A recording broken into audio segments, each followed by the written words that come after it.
You're watching Public Affairs. Berkowitz is my name and politics is our game. And we will be doing lots of politics and public policy this evening because we have as our guest Clint Krislov, who's running for State Comptroller. You may wonder, what does it mean to be running for State Comptroller, or what does the State Comptroller do? You're about to find out. The most important thing, I think, is that he has a bully pulpit. He can talk about state spending and taxes and deficits and pensions and double dippers, triple dippers, and things I can't even say. So don't turn that dial or we'll come out and get you. You're going to find this show really interesting, whether you're living in the southern part of the state, northern part of the state, indeed, even if you live outside the state. It's going to be a gripping show. Clint Krislov's talk, and Clint is an expert on this stuff because a lot of it, and a lot of Comptroller, is about being a taxpayer watchdog. That's what he says, and we'll find out if he's right. And it's about having a bully pulpit, and it's about speaking out, and these are issues that people are talking about across the state of Illinois. And Clint's the guy to talk about it. He has been a lawyer for, what, more than 3 decades, right?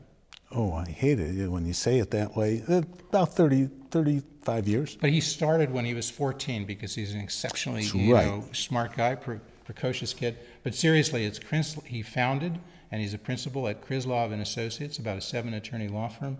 They do a lot of consumer deception work. They do consumer stuff, protection, pension, investors' rights. Class action. You're for the little guy. We're for the little guy. There you go.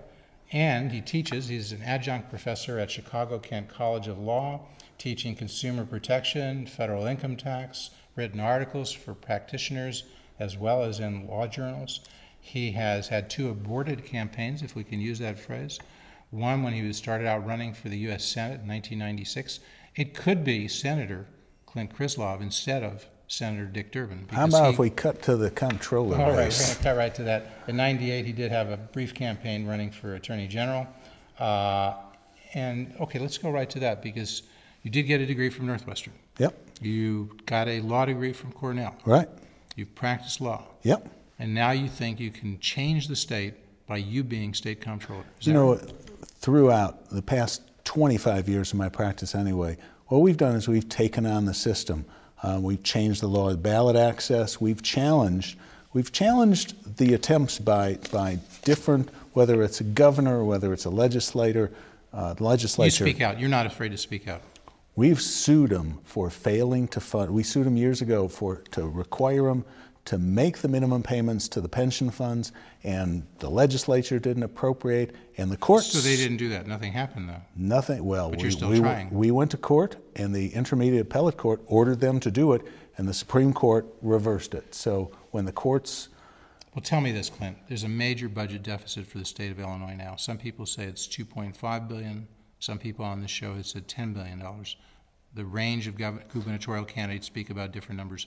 So if it is $2.5 billion, if it is $10 billion, is the solution, as some say, Dan Hines running for governor, the current comptroller, says you should raise the income tax for people families earning above $200,000 to a maximum of 7.5%. The maximum right now is 3%. In fact, indeed, it's a flat rate.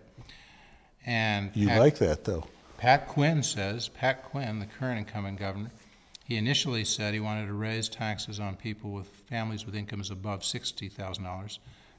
The exemptions that he wanted to be expanded got changed in the legislature, so his proposal became sort of an across-the-board increase in taxes. I'm not choosing between them. I'm not asking you to endorse Quinn nor anybody, nor Hines, but there's 2 major tax proposals out there. One to increase taxes one way, one to do it the other way. Ed Scanlon, also running for governor, he said he's a Democrat and he doesn't favor any increase in taxes. All the Republicans don't favor any increase in taxes. The short question for you, Clint Krislov, running for State Comptroller, are you advising the people in Illinois that they should elect somebody who wants to increase their taxes or keep them taxes the same? What Krislov says is that if you're before you can ask people to raise their taxes, You got to make the system fair. You got to make it so that it's not just the taxpayers who are the sucker in this game. You got to clean up the system before you can. How do you make it fair? Well, you eliminate the double and triple dippers. People who are able to leave employment at age 60 and by 3 pensions, make more than they ever made when they were working for the state and names local. in particular come to mind? No, but yes, they're well known. But the fact is, where we've raised superintendents, doubled their salaries over the last 4 or 5 years. Can't do that for teachers for some reason, but you raise a superintendent, double his salary. Locally, that happens. You know of people, probably even in the Wilmette School District, right? Well, you know the superintendent, Max McGee, there? And he got an increase, and what's his at is he still there? No, he has left. He's at the Math and Science Academy. And what did he? And he gets a pension even though he's got another job, being Math and Science. Well, separate, right? but the problem is it's not him, and it's not. It's that there are a lot of It's not these. Becky Vanderbogert, who was the superintendent in Winnetka, and it was a kindergarten through 8th grade system, and she left making, I think, $357,000 a year. But you're saying it's not Becky Vanderbogert, it's not Max McGee, so who is it, Clint? It's the people who have structured the system so that you can do that. The state legislators. The state legislators and the governor. who did that. And the comptroller who didn't speak out. Everybody who did that has some blame. Including the comptroller? I'm not criticizing anybody over the past 100 years who did this job. Well, there are a couple that you might criticize, but they did things that you wouldn't want. And that's why the comptroller and the treasurer are kept separate now. But the fact is, as long as the system is structured so that you can make out better, that it's structured for the people who get more than they deserve. I mean, this is the people at the top end who are getting, or who served in a job for 6 weeks and got their pension bumped by $40,000. That's just wrong. And until you've convinced the taxpayers that that's cleaned out of the system, at least prospectively, you can't ask them to raise their taxes. It's not right. Okay, so what do you do? What do you recommend as the state comptroller to be? If you're not recommending that taxes in the fiscal year 2010 go up, the income tax in particular, the sales tax in particular, if you're not recommending that, and if there's a deficit of anywhere from $3 to $10 billion next year, how do you solve it? Do you borrow $7 billion, $10 billion? What you have to do, the great thing about being comptroller is you can focus on these, because the comptroller should be the taxpayers, the citizens' watchdog. Doesn't have a constituency other than that, and that's the person that says, these are the things that we're doing that make it a sucker's game for the taxpayer. Clean out those, and then we can talk about how we fix. But you got a problem next fiscal year. And admittedly, you wouldn't be elected until fiscal year 2011. Okay. But hypothetically, if you hypotheticals, we'll deal with it. If you were comptroller now, and you know the legislature, along with the governor, is trying to figure out what to do with this deficit for fiscal year 2010, and the speculation is that the legislature, controlled by the Democrats, will seek to raise the income tax either in January, when it requires only a 50% approval rather than 60% now, whatever or in they February do. After the primary. But you can't, I mean, you can engage, Clint, engage. There are viewers out here. They are in Rockford, they are in Aurora, they are in Chicago, they are in the Chicago metro suburbs. You got a potential audience of 2 million people out there, Clint.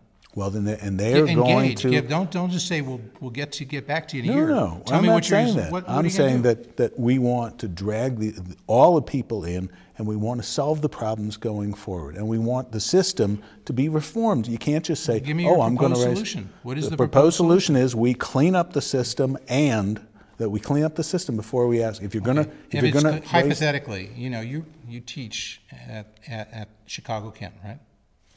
You're an adjunct professor there. You deal in hypotheticals. You put students on the carpet, and maybe some of your students are watching, and you call on those students, I'm sure. You use the Socratic method, and you say hypothetically this, and then what do you say? Yeah, but this isn't just a Socratic exercise. This is real money, and there are real actors that have to come in, and they have to say, look, here's how we're going to fix the system going forward so that the state doesn't go bankrupt. Here's how we're going to fix the system. Explain it. Okay, assuming that we've now taken care of the double dippers and triple dippers, the people who are getting multiple pensions at too high levels, and those incomes are not commensurate. Those pensions are not commensurate. They're above what they should be getting. That's your argument. And say you've cleaned it out, okay? Now, you got a deficit from $3 to $10 billion. What do you say? What do you recommend be done about that deficit? Well, then you start pulling in everybody, and you start pulling from one and the other. I won't give you the who's got to give the which right at the moment. I mean, I've identified a number of things that we could do, but the fact is, if you put out a plan that alienates everybody and solves nothing, that's not good. And if you come out with a plan yes that, or no, that do you sells favor everything, an increase in the income tax? what I told you is that until the system is structured so that it's a fair system to the taxpayers, you can't ask them to raise their taxes. But assuming that's been done, assuming you've eliminated what you were concerned about, the double dippers, the Yeah, triple but dippers. you're putting in a hypothetical which says, look, if we've cleaned up the system and then the only way to solve it is to raise No, I didn't say taxes. that, But that's where you're posing it. So Hey, do you know the name Ralph Martiri? yeah, I know Ralph. In fact, I knew Ralph before he was in this job. Before he was in the Center for, he Yeah. was executive director of the Center for Sure. Tax and Budget Accountability. Yeah. You knew him as a plain old lawyer, right? I knew him as a You plain knew him when old he was a country lawyer at Schiff lawyer. Arden? No, I don't. Before even then, okay? But the thing is, just using Ralph for a moment, when I've raised this issue of pensions with him, he says, Jeff, there are outliers here. If you take care of the outliers that you're talking about, the double dippers and the triple dippers, the average pension, he argues, is really not that high, and so you don't have a major problem. Well, but So you're saying you can't even talk about things, and I'm saying if you solve the double dippers and you solve the triple dippers, and according to Ralph Martiri, who I don't often quote and use as a cite, but I use him here, according to Ralph Martiri, you're still going to have a major deficit problem. you know, I've heard people tell me that these ones that we've read about, I guess there are 4,000 people who have pensions in excess of 100,000, and most of them, I presume, are legitimately come by, and that the double and triple dippers, I've been told by one state representative, we had this discussion, that those are outliers. And Yeah. But the fact is that If you add them all up, it just doesn't amount to a great deal. well, That's the point. But the fact is, when the taxpayers look at this and they see you got to clean out the outliers, because until you do that, the taxpayers don't feel they're getting a fair shake. Well, okay. Ed Scanlon, who's running for governor in the Democratic primary, he doesn't want to increase taxes, income taxes, but he does think it would be fair to tax retirement benefits, pension benefits. He said, why should that type of income not be taxed? Do you agree with that on we that? don't tax any retirement benefits in the state of Illinois. Right. We don't tax. Is that fair? We don't tax whether they're state or governmental. We don't tax private retirement benefits either. I mean, the federal government does tax retirement benefits. federal government Is tax. it fair that the state doesn't tax You know, retirement benefits? if the system is fair, that's something else that we would consider. Somebody estimated that was $1 billion that in state taxes lost every year by that. You know, if somebody retires with a pension As a state comptroller, if you were the state comptroller, would you use the bully pulpit to say, you know, it would be more fair if people earning retirement benefits, pension benefits, had that income taxed? it would be something you'd have to consider. But you're not taking a position. Well, you You're know, waffling. the You're concern. waffling. No, I'm not waffling. I'm telling you that when people get their pension doubled or tripled and then move out of state so that they don't, so they can receive their pension and start working somewhere else now, and they never have to pay Illinois tax on that. That's a concern. Okay. 1 out of 3 Illinois kids, one out of every 3 kids in Illinois is on Medicaid. Mm-hmm. Does that sound right to you? The If it is right, I mean, is that something that needs to be changed? Isn't that for indigent people? Should we have 1 out of every 3 kids on a state program that's for indigent people? you know, fundamentally, I think that there ought to be a program that covers kids, whether it's through Medicaid, whether it's by some other system. The fact is, if you don't cover kids, if you don't have all the kids covered in a way that they can go to a doctor's office and get treated for a hangnail rather than going to an emergency room at $3,000 per day, you will also get the benefits of that over the long term. If a kid gets seen now and every 6 months, as kids who have decent coverage have, we will reduce the incidence of diabetes down the road, which costs us huge amounts. It's just a question of whether it should be being paid for by Medicaid or private sector or something else. 40% of the births in Illinois are paid for by Medicaid. Does that trouble you? You know, the cost of, I think kids should be covered, and the figure, you pull that out, it's hard to do that in a vacuum. If you think it should be less than 40, are you saying it should be less than 40% of the births?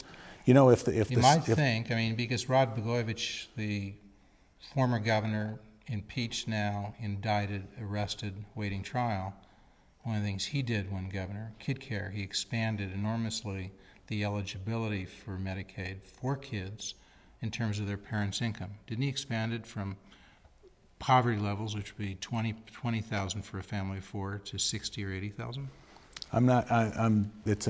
It's an item on which I don't have the specific figures on that, and I can't tell you. While we're on the subject, what do you think of Rod Blagojevich?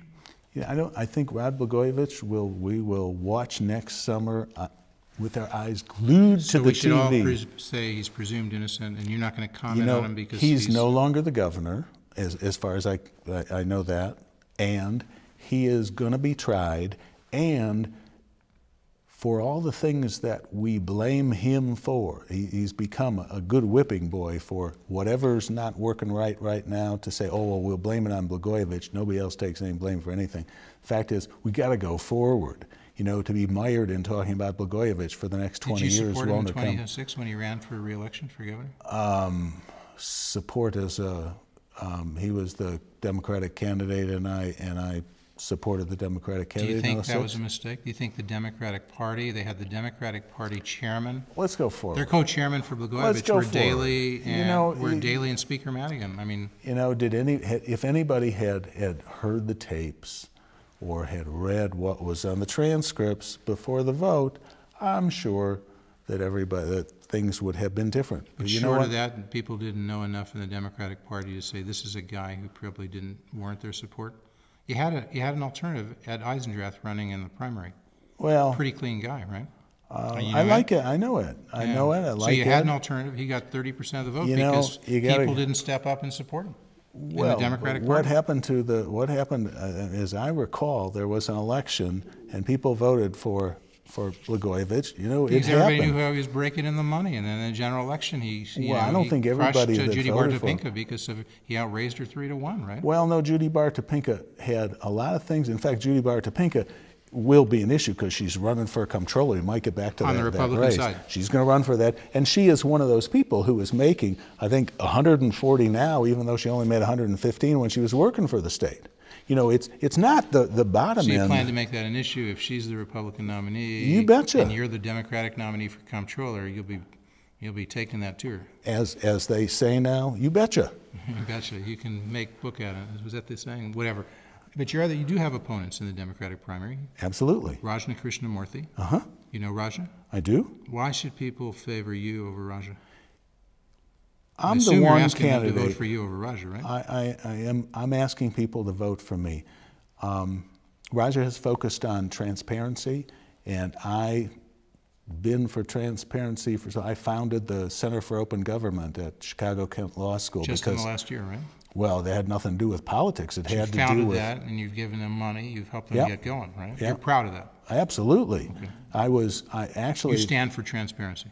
I stand for open government. The reason that I founded the Center for Open Government was that I was so angry about the fact that, in that case, Illinois Bell's filings with the Commerce Commission were, for the most part, sealed on things that were absolutely entitled to be opened up. And I thought, you know, this isn't the only place in Illinois government where things are done on this shouldn't be a participant sport of democracy. Should there be more access to the kinds of financial information we're talking about from the Comptroller's office? More access to what the actual deficit is? Absolutely. You can't find that now. If you go to the Comptroller's website, you can't find a number that says, here's the deficit, can you? You know, I don't know that at this point nobody has everybody is coming up with their figures, and I think that the comptroller doesn't have access to the books. Is that the problem? Well, no, the comptroller's got access to the books and he's got access to. Why can't he tell us what the deficit is? You know, I think that would be a good thing for the comptroller to do, and the comptroller. And that comptroller is Dan Hines, and he's been there for 12 years, and now he wants to be governor of the state of Illinois. So is he running on his record of openness and transparency as comptroller? You want to fight with Dan Hines? I'm not fighting. Are you endorsing between Hines and Scanlon and? I'm not taking. All I'm doing is running for comptroller as the taxpayers' watchdog, and that's the one difference between me and the rest of the candidates. The difference is? The difference is I've been the taxpayers' watchdog. Okay. I've gone as to a consumer protection lawyer. Well, as a pension protection lawyer, I went to court on my own dime to block the state from transferring money out of it, to block the city from using the pension funds. Krishnamurthy is a lawyer too, but he hasn't been doing that. You're saying he's younger. To be fair, I mean he hasn't been doing this quite as long as you. Well, but that wasn't the focus. He was an associate. He worked as a policy guy for Barack Obama. Mm-hmm. And folks, we have Raja Krishnamurthy scheduled to be on the show later on in the month. So we want to acknowledge transparency. The first thing about transparency is coming on shows like Public Affairs, facing tough questions, and we want to give Clint Krislov credit for doing it because he's first out of the box in the comptroller's office to be here. And you'll get an A. So we're going to rate people. I'll take it. You're going to get an A for transparency, and if Krishnamurthy, Raja, friend of Public Affairs, shows up, he'll get an A. And he said he would, so we have no doubt. Oh, this is great inflation. We have no doubt that he will. But State Representative David Miller, who's the third candidate, you know Representative Miller? I met him. Well, we talked to his office, we gave them information, and they never got back to us. And so if that continues, he's going to get an F. I mean, that's a failing grade for transparency. You're just going to have to deal with him. But my view. Compare yourself to. You've compared yourself to Raja Krishnamurthy. Now, here's what I think. Make the comparison to David Miller. Here's what voters. He's been a state rep, right? You got to give him credit for that. Give him credit for that. But you know, what happened in spring? What's been happening in Springfield may not get you an A for a lot of things. So he gets blamed for that. Is what you're saying? You know, if you were, here's what I would say. He's a supporter of their tax swap. Wait a second. For everybody. Okay. For all the voters, ask each candidate, what have they done that says that they're going to actually do what they say they're going to do? Where have they been in the past? What have they done? I've taken on the state. Yeah. I've taken on the state. I'm taking on the city of Chicago right now over the 75-year parking meter lease. Past is predictor of the future, is that what you're telling us? Well, past at least gives you some indication of a person's willingness to take on the system for the taxpayers of Illinois. But an important thing is being willing to come on and express your views so the voters. Well, of course, coming on your show that's the first thing, or it's up there. It's not softball questions. And so we'll take just a brief thing. I know you're not involved in the 10th Congressional District, but we want to remind the voters. Well, I'm living there, and I'll vote in there. Okay, and the Democrats have two major candidates running there, Dan Seals and State Rep Julie Hamos. State Rep Julie Hamos came on early. He's come on numerous times as State Rep. Well, there's more candidates than that. We'll get to the Republican second, but on the Democratic side, you've got Seals and you've got Hamos. And Hamos came on probably a dozen times as a state rep, and when she became a candidate, right after, when she became a candidate for Congress in the 10th, she was right here talking about domestic and foreign policy issues. So she gets a B only because we haven't been able to get her back, and they said, we're going to try. If she would try to come back here, she'll get an A. But B is a good grade because she's running against Dan Seals, who hasn't made it onto the show once in the 3 years he's been running, and this is the third time, so he gets an F. F is for failure. On transparency. Jeff, we're not endorsing candidates. If you keep going down this road, there's going to be an investigation of your grading system. You think? Yeah, I think you got to get back to the comptroller. We welcome the investigation. Well, just one other thing. We got to say on the Republican side, you got 4 candidates. This is a public service. You should know about their transparency. Bill Cadigan was here, said he'd come back. He's been trying to come back. We're trying to work that out. He gets an A. Beth Colson, state rep on the Republican side. She's committed to be here. We take her at her word. She'll get a B, and if she makes an effort to come back, she'll get an A. Jeff, you're using my interview. Bob Dole, but you got to say this piece. We're talking about transparency. Bob Dole gets a D, gave us a 10-minute phone call. Other than that, doesn't seem to be making an effort to be here. Dick Green appears to have no interest in coming on and talking to you, the voters of the 10th Congressional District. He gets an F. F is for failure. So there you go. We're going to remind you folks of this. Now, it's something they can change. If Green wants to come on and show he's transparent, he can raise that F grade to an A. All right, back to the comptroller's race. Well, at least we know what the basis of the grading system is. We do. Okay, so no investigation needed there. And come back to the comptroller's race because, you know, there's an issue that has come up in the governor's race that you might want to talk about. Is the comptroller simply a rubber stamp? Because he signs all the checks, he or she, whoever's there, right? Right. And so if you see something that you don't think is appropriate, some expenditure, can you correct it by just not signing that check? Do you have that power? Well, if it's not appropriate or certainly not legal, or if you think that there's a basis for believing that the check, that the services were not provided, then you would have a basis for not signing it. No, but even more, because you know, Pat Quinn has said to Comptroller Hines, you know, you signed all these checks, you're complaining about this and that. You got to take responsibility. Well, you're aware of that issue. Yes, People have been yes. seeing these ads. And so I'm aware. Expound on it. Well, but Mr. Krislov, as you were running for state comptroller. Just because you have a policy dispute with the money that with a particular expenditure does not give you the right to say, I won't sign it. If you have a bona fide belief that there is a problem with the underlying expenditure, okay, then I think that's the comptroller's job. Okay. They don't, you know, if they could do this with just a rubber stamp, it would be a lot cheaper. If you're not going to talk about raising taxes, whether you should do that or not, what about on the spending side? You've talked about double dippers and triple dippers. Mm-hmm. Do we need to talk about cutting state employee salaries? There are studies who say in Illinois, government employees are making 10 to 12% more than they'd make in comparable jobs in the private sector. If you cut, I think it's about $5 billion that we spend on state employees. If you cut it 10%, you could save $500 million right there. See, I haven't heard that one yet, but I do know. What's your view? Should we think about cutting state employee salaries? I mean, your basis is saying they make 10% more than in the private sector. I don't know if that's true, and I won't go down that road. No. Well, but you know, there are plenty of studies that show that they don't make as much as they would. The thing that I think you should focus on is how do you.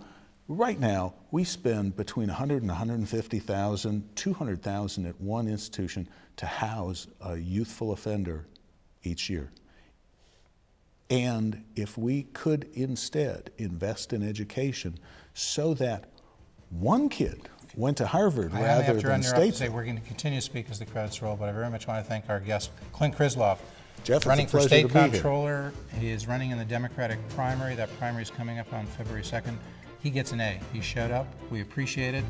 People looking at you, whether you're voting in Aurora, in Rockford, in Chicago, in the Chicago metro suburbs, we don't endorse, but we say, here's a guy who shows up and wants to talk about the issues. Thank you so much for doing that. Thanks for having me. But on the education side, the spending has been going up 6.2% a year, I think, for the last decade. Don't you think we're spending enough on education? You know what?